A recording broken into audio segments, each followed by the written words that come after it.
Okay, let's look at applying some very simple transitions here to our project in Adobe Premiere Pro. I have a number of video clips here in my project window, and I'm just going to grab this one here and drag it right down into the timeline. It is, in fact, a car tire. Look at that. Let's go ahead and put a transition here, and I'm going to zoom in a little bit using my plus key, and I'm going to open over in this section here. This is your effects section. This is where all your effects are. If you don't see this in your project, go up to the window, and make sure the effects box is in fact checked so that you're seeing that these effects here. So if you are seeing that, then go to video transitions.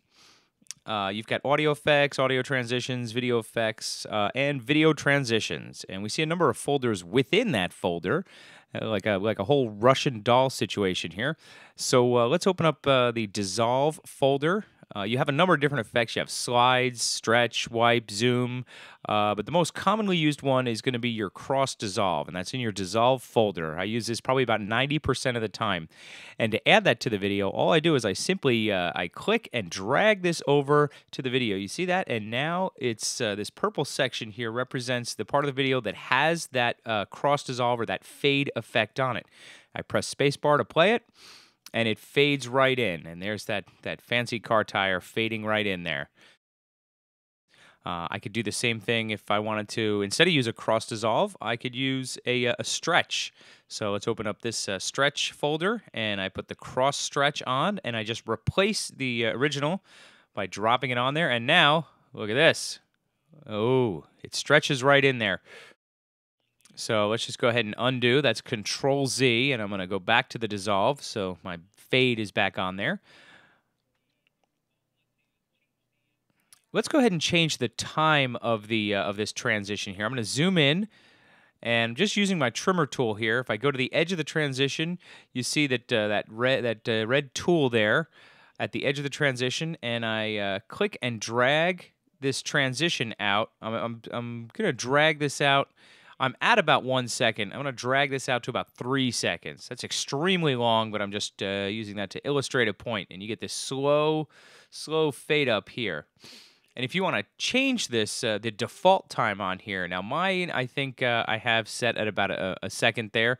So go to Edit, Preferences, General, and you have your settings for your project here. And what we're concerned about is the video transition default duration. That is how long that's going to last when you drop it right on. It's set at 30. Which is 30 frames is 1 second. We're going to change that to 15. So type in 15 and go to OK. And I'm going to take off this transition here. I'm going to hit delete and take that off of there. And next time I apply a transition, now it's 15 frames. So that setting just changes my default transition time. And I'm just fading up from blackness. But let's say I want to transition from one video to another and kind of dissolve across. I'm going to grab my razor blade tool by pressing C on my keyboard, and I'm going to cut this video right here. The reason I'm cutting this is because I don't want to apply the transition to the actual end of the video, the end of the clip here. It just doesn't work. It's going to fade out. There's not enough video after here to lead into the next video. So I want to apply this to a video that's not actually at the end of the clip here.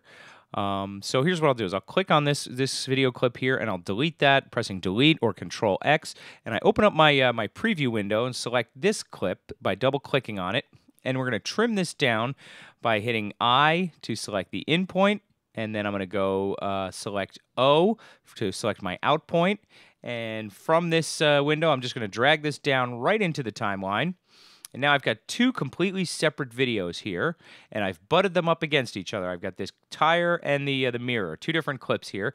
So I'm going to go grab the cross dissolve out of my effects folder, and I just drag and drop right from there, and I drop it there. And now I've got an effect in between these two clips here. So let me zoom in a little bit. And I can actually change the size of it too. I can go to the ends of it and I can stretch it out with my trimmer tool. Again, just mouse over that that section, you get the trimmer tool.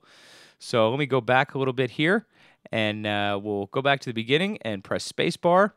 And we're watching. Here it comes. Get ready. And there's our nice dramatic fade transition. Maybe there's some fancy music playing, and we've got a great movie about a guy driving in a car here. I would watch that movie over and over. So let me zoom in here, and what we can do is we can adjust the time. We can shorten it, and I can actually, if I click on the transition itself, I can slide that back and forth. See that? And what it's showing me up here is that this window is that it's showing me the start points and end point of the transition. If you look on the right, the window there, that's the start point of that transition.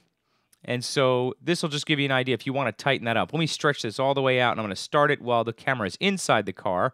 I'll back it up, hit play, and it starts inside the car and moves out.